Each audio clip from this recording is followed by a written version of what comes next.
What's poppin', y'all? What they've been trying to roll out for Jay-Z has been nothing short of a disaster. He's done several interviews already. He's constantly being misquoted. And the biggest platform in hip-hop is on his head top, and that is academics. And I do think there's a solution for this for Jay-Z, although I think things are in motion and he should have planned this better. But first, we're going to start off with one clip from a previous video that I did where it's the one that spread the most about this Jay-Z interview. I tell people all the time, never fight against the future. The future's coming. Artists, they were trying to recreate something that was already done, but they're not connected to it like that. They're not living it and breathing it. They were fighting against gravity as opposed to telling their story. We needed that other side. We needed to hear about what happens when you've had 4 successful albums. What happens? What is that feeling like? How do you make the next one? How did you get in the studio? How are your kids? How do you interact with them as this hip hop dad? But if you're trying to make young music and you're not young, it's gonna be inauthentic and people could feel that. You could smell it. So the best thing that anyone can do, like going through music, is to tell a story and just keep creating from that space. I love what the clips are doing right now and how it's authentic to them. And they're telling the story about their mom and dad who just passed away and how deep that is, with John Legend singing on the chorus and everything that they've been through is an authentic display, a piece of classic material that it could have came out 96 or come out 2026. It still feels the same because it's real and it's authentic to who they are. So I defended Jay-Z because this was taken out of context and I felt like he was being misinterpreted. I'm going to say the elephant in the room, man.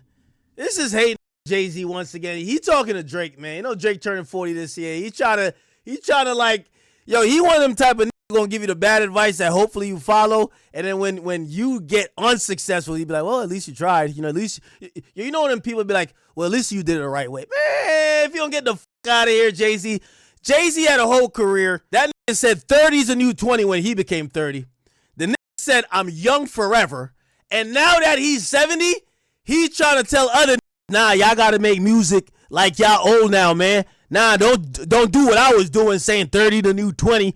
Young forever. Y'all gotta leave the youth alone. Man, don't get the out of here. I keep telling y'all, man. Jay-Z the type of bruv, when he ready to, Jay-Z likes to put a bow on a lot of bull. The guy's 70. Half his life, Jay-Z was like 50 when he was like, I'm young forever. What you mean young forever? Let's go back and check out the math. So academics is the biggest platform in hip-hop media and creating discussions on hip-hop as well.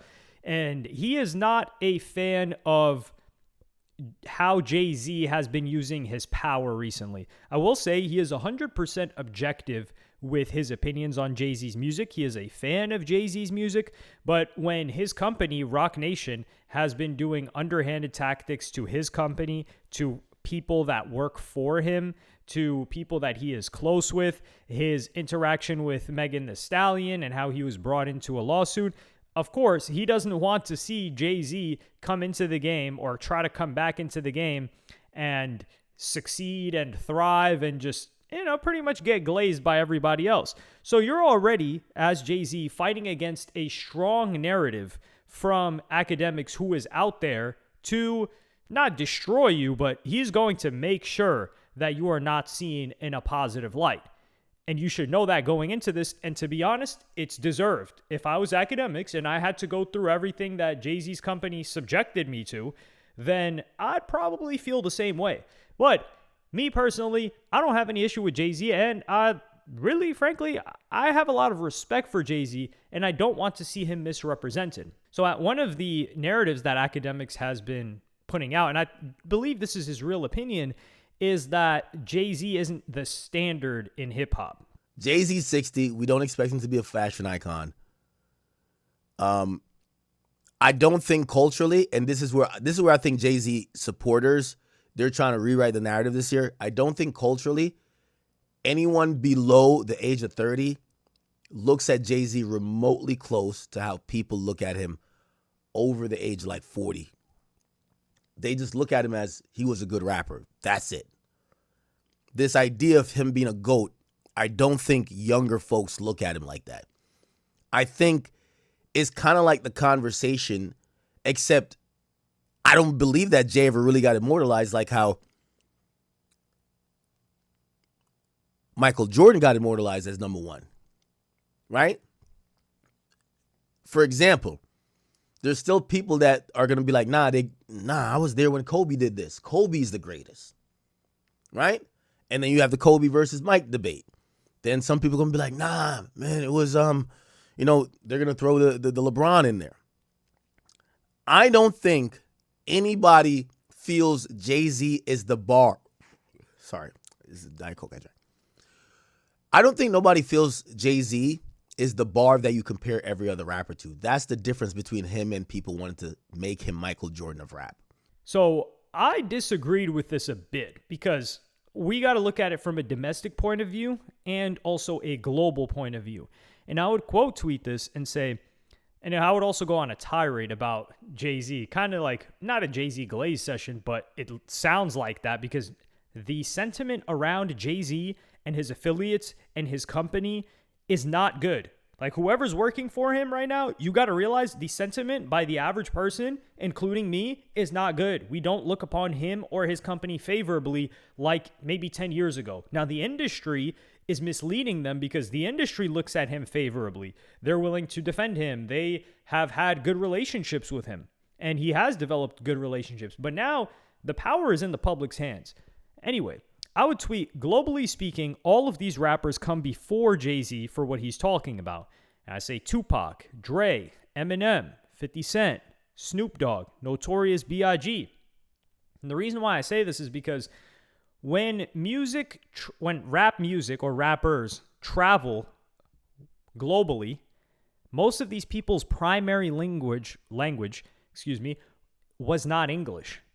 And hip hop is more than just rap. Like hip hop, originally, it was a culture, and it's comprised of, there was MCing, it was like rapping, there was DJing and turntables. You guys remember scratching, that was a huge thing. There's breakdancing and b-boying, and then graffiti, beatboxing, also, generally speaking, entrepreneurship as well, like being a hustler, building your own stuff, not taking the traditional path, and also fashion.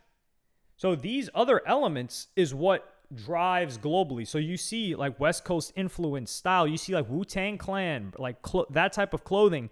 These people that I mentioned, they all had far more of an influence globally with hip hop than Jay-Z. And that's why, like, Jay-Z, is he a better rapper than everyone on here, technically speaking? Quite possibly. But these people, they spread it further and they are more recognizable. They would be able to pull bigger shows than Jay-Z. And it's not because they're technically better. And then I reverted back to domestically. And I'm like, all right, domestically, though, Jay-Z is above all of them. Jay-Z went from Marcy Projects in Brooklyn when we didn't have the industry hadn't matured to what it did now, or not even now, but let's just say 2000s and 2010s. So he was selling drugs. And then now he's sitting on the board of Square, the company Square, a multi-billion-dollar corporation that the majority of businesses are using. Yes, the founders of Cash App, the founder of Twitter also founded Square, and they processed $241 billion in payments annually. Jay-Z is on their board. That is the greatest jump that we have ever seen in history when it comes to entrepreneurship for a rapper. And that is an important part of hip-hop. But I also talk about like influencing culture, right? Domestically, the Super Bowl, it's a huge deal in America, maybe a little bit in Canada too, because Canadians have their own football league. But globally, it's not the hottest thing in the world, right? It's not the FIFA World Cup. It's not even the NBA Finals. NBA Finals globally is bigger than the Super Bowl. But he runs the Super Bowl halftime show. He put on the programming for that. So he's with Roger Goodell. He's with the commissioners of the NFL. He's with billionaires that run, and he's on the board. He's just not hanging out with these guys. He's doing business with them. They have respect for him. He's in the Epstein files in a way where they give him favor. They're like, hey, this guy, he's the guy that runs culture. You go to him and he'll make sure you're straight. So they have esteem for him in this regard. We don't know how they think about him, but the only time we've ever seen how they talk about Jay-Z, it's from respect for what he's able to do. And a family with a superstar, that's peak. Like, he's married to Beyonce. Him and Beyonce have really had no public arguments. Like, you could say Lemonade and the whole cheating scandal and all that, but the woman he cheated with never came out publicly. She never said anything. We don't know what she looks like. It's all rumors. His family is quiet. His kids have never done anything crazy. We never saw, I don't want to make comparisons between people's kids. I just find that to be disrespectful, especially celebrities' kids. Well, they're the ones who people are going to make comments on. But you look at their daughter, she's not doing the most. She's not hanging out with bad influences that are celebrities when she can. So they're doing their best to raise a family where we haven't seen any controversy. You don't have anything to say about their daughter, Blue Ivy. And that's a good thing, because most regular kids, you don't have anything to say about them either. So if you're constantly talking about someone, you could say that's a negative. So he's done all of this without going to jail, without catching any charges. Also, let's say running Roc Nation too. So domestically, Jay-Z he's him. He's what every rapper would aspire to have their career turn out. And it wasn't a bumpy road either. Let's not mention he also became president of Def Jam, but that's neither here nor there.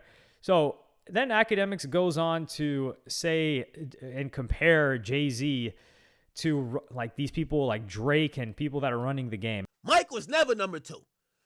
Jay-Z was in the league for 15 years, and he was like LeBron at the beginning of his career. Remember when LeBron went to like 10 straight finals? But he ain't win the ring. It's all about the ring. You go back to 2000, Eminem was the man. Jay-Z's like number 3. DMX was the man. Jay-Z's like number 3 or number 4. So the thing with Jay-Z fans, they want to rewrite history. The nigga never ran no year.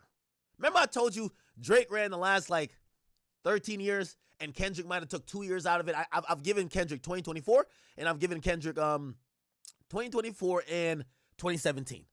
Since 2010, 16 years, Drake. 2 years, he wasn't the guy. 2017, Kendrick drops Damn. 2024, Kendrick in a battle, Not Like Us. Every other year, he's 14-2. Jay-Z, he can't be Jordan because he's never had the year that he ran. Ever. He's had a 20-year career, he's 0-20. He's 0-20. Every year, he's losing to somebody else. Every year. He's never been that dominant. You can't be Jordan. You've never dominated like that. Jordan dominated. No game 7s in a final. That's how Jordan gave it up. This guy can't be Jordan. That's not Jordan. He admitted out of his own mouth. Yo, I told everybody on the label, yo, the tidal wave coming through because G-Unit's coming, huh? Jordan, imagine Jordan in the locker room with Pippen and, Rodman and, all these guys. And he's like, yo, listen, we can't win no more championships, man. You know who's coming through? You know who's coming through? Isaiah Thomas. F out of here. Nobody gives a f. And this is where I would say, and I was like, yo, the problem is that Academics is judging Jay-Z like he's a player in the game. And Jay-Z was a player for a couple of years. Yeah, he was a rapper. Granted, he came into the game independently off of his own money, which is already more than what most other rappers have done. Drake was brought into the game. All these other people were brought into the game. Jay-Z came into the game himself. That's number one. So he was a player for a couple of years. He was a rapper. And then he won the MVP and basically became the commissioner of the league because he became president of Def Jam. And on top of that, who's deciding who performs at the Super Bowl halftime show? He is. Who's deciding who signs to Rockefeller? He is. He put Kanye West on. He put a lot of these people on. Granted, he didn't want Kanye West rapping because he didn't want to be overshadowed, which, you could say is a little bit grimy, but you guys get what it is. He brought Uzi and Megan Thee Stallion he had the Roc Nation brunch. That was like the most lit moment you could have it was basically being knighted.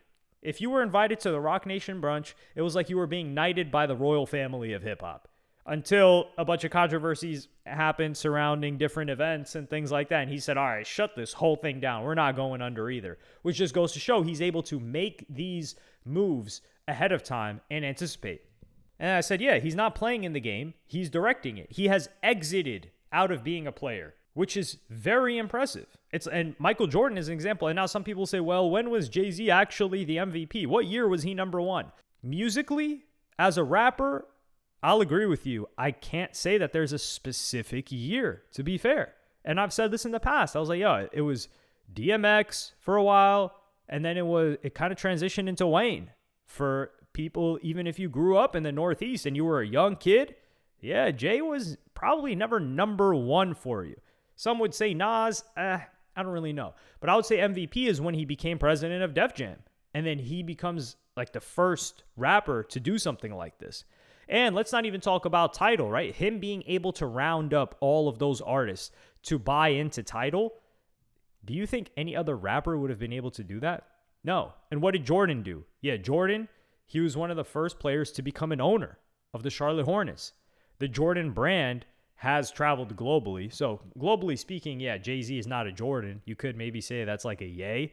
But Jordan is also relatively low-key, has made smart moves. You don't really see any controversies about Jordan publicly. Like, yeah, he had his gambling issues. You hear stories about him being a complete a-hole. But he's not saying too much. He's not doing too much. These other guys, they're all players. And one thing I would also go on to tweet, which is something that I appreciate out of a Jay-Z, and this is what you can do when you're not a player in the game and you've exited. And I said, part of why 444 was so amazing by Jay-Z is because he didn't have to release it. There was no pressure to release an album. His career, his success, his status, it didn't have to do with, oh, when's the next Jay-Z album? Oh, this guy better drop soon. This other guy's dropping. His competition is, nobody's saying that. He doesn't have competition. You just see Jay-Z as an entity on his own. I was saying he's not competing as a music artist, and that produces some of the greatest art. He had no interest in what was the popular sound or what other people were working on. And it's like when we talk about early in a rapper's career, we reminisce on that a lot, their first album. And we're like, damn, that was so amazing. Like, Long Live ASAP, that was crazy. Because they had their whole life to make it. And there was no pressure up until that point. People like Drake, while amazing, and I agree, he's been running the game, he even said he's a slave to Live Nation. What is Jay-Z a slave to? We don't know. Maybe he is to something, but he doesn't echo that. And it seems like he does whatever he wants, whenever he wants. But Drake himself, who's at the top of the game, running the game, quote unquote, but he's still in the game, he's forced to tour. He is forced to release music because everything around him is based off of music, how well it's doing, and how people are receiving it. And that dilutes how pure the music can be because there's always this element in Drake of him caring how the audience will receive it. Because if it's a flop and people are like, this is garbage, what the hell's going on? That hurts him. That hurts his deals. That hurts everything. With Jay-Z, he doesn't have any urgency to drop anything. So he can just say, you know what? I have something to say now. And I'm going to go make some music. And I think he locked in for like less than a month when they made that album, 444. Somebody else, and I'll give you an example of a player in the game, Kendrick Lamar. Kendrick Lamar, while he is making like executive moves, he's still a player in the game. And that's why I believe that he worked with Baby Keem a lot. And there are a ton of references for Baby Keem tracks by Kendrick Lamar because Kendrick Lamar used Baby Keem as this vessel of like, hey, look, I can't make this type of music even though I want to. And it's great music because people will see it as like, yo, that's not you. What the hell are you doing? And I can't have that happen to my career, especially not at this point. I rely on my career right now, my music career. So I'll work with Baby Keem. I'll cultivate a family member. And of course, I think Baby Keem is a great artist. I really enjoyed Casino. It's one of the best albums that released this year. But Baby Keem benefited a lot from Kendrick.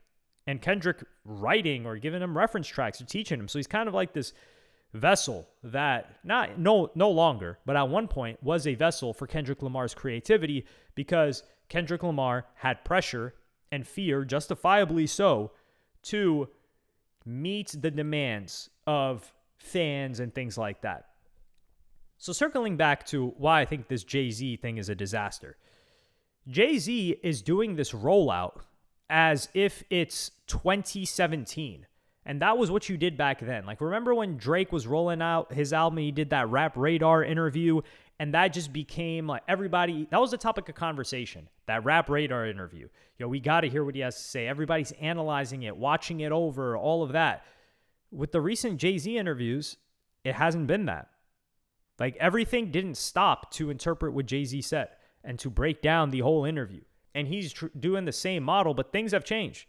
You look at the average person, the average consumer, like Jay-Z fans, the real big Jay-Z fans, they're probably watching the full interview, maybe, but they're probably not. Well, Jay-Z is trying to reach the majority. That's why he's doing a press run. You want to reach casuals, you want to reach people that have heard of you, know of you, and them to hear what you want to say. And where is everybody consuming now? Everybody is consuming short form. You've got the average person, they're scrolling on Facebook Reels, they're scrolling on IG Reels, they're scrolling on TikTok, they're just scrolling short form content. And what are people going to clip? Jay-Z is famous enough that people will clip his short form content. But what is the sentiment around Jay-Z publicly? It's a negative sentiment. So they're not going to snip Jay-Z comments of him looking good or saying things that are cool that could go viral, because that is possible. Headlined in the right way, you could make stuff that Jay-Z is saying look great, and you can make him look great. But the majority of people, they're like, yo, here's Jay-Z saying this little snippet, and it's negative. And that is what people are going to remember the interview by, because they're not even watching the full interview.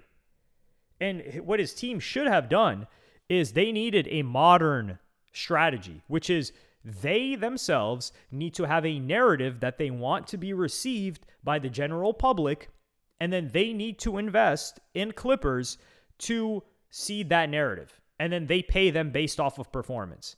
That is an absolute must, because everything is working against them. Like I said, general sentiment of people, of Jay-Z, Rock Nation, if you did a temperature check, it's not good. So they already have an unfavorable position, especially like after this Epstein files stuff and all that too. So there's that. And then you have the biggest platform within hip hop, academics. Do you think he's going to say anything favorable about Jay-Z and when he's trying to roll out? Especially when he predicted this whole rollout and said like, yo, not predicted, but he was one of the first person to announce it because he got information of it early on. Do you think he's going to be like, yo, Jay-Z's great, he's doing such cool things? Absolutely not. He's on your head top. And granted, he does watch the interviews in full and he gives his commentary on it, tries to be as unbiased as possible, but he's fighting against you. So you just think like, oh yeah, we just do the press tour and it's going to be interpreted fairly. No, you need to fight academics, the biggest outlet, being against you. It's like if The Source and XXL back in the day, they were writing negatively about you and you knew that they didn't like you. You need some other opposite reaction. And they haven't done that. And I think that's where they're fumbling so bad. And it just goes to show that the people around Jay-Z's team, he needs young people. He needs young people that get it, that get how the internet works and get how they're going to repair Jay-Z's image, because right now it's not good. And like I said, he wants it to be good to the general public. That is why he is doing this.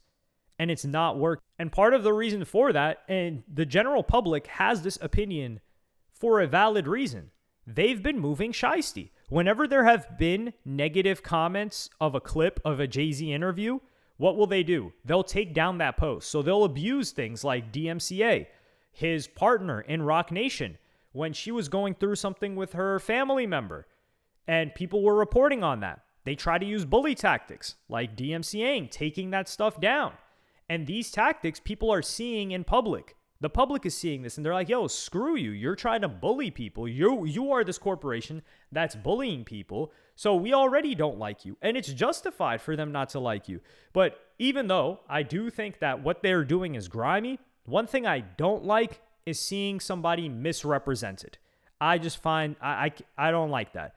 So seeing Jay-Z misrepresented in these interviews, like in the first clip that I said, I don't like that. In the same way that when Jay-Z was constantly being glazed and he's the greatest guy and all that, I was making videos because I felt he was misrepresented. I was like, yo, this guy's not some grand angel that's trying to save people, that cares about everybody. No, he's moving in his own self-interest. And I've talked about that in previous videos, well, years and years ago, maybe some of them 6 years ago, some of them 7, 8 years ago. So the same way that I felt he was being misrepresented back then, I definitely feel like he's being misrepresented right now. But it's his job to figure out how to represent himself properly, or really how to represent what he wants people to believe. And I think it may be too far gone for that. But let me know what y'all think in the comments. Like and subscribe and hit the notification bell if you enjoyed. And I'm going to see you on the next one.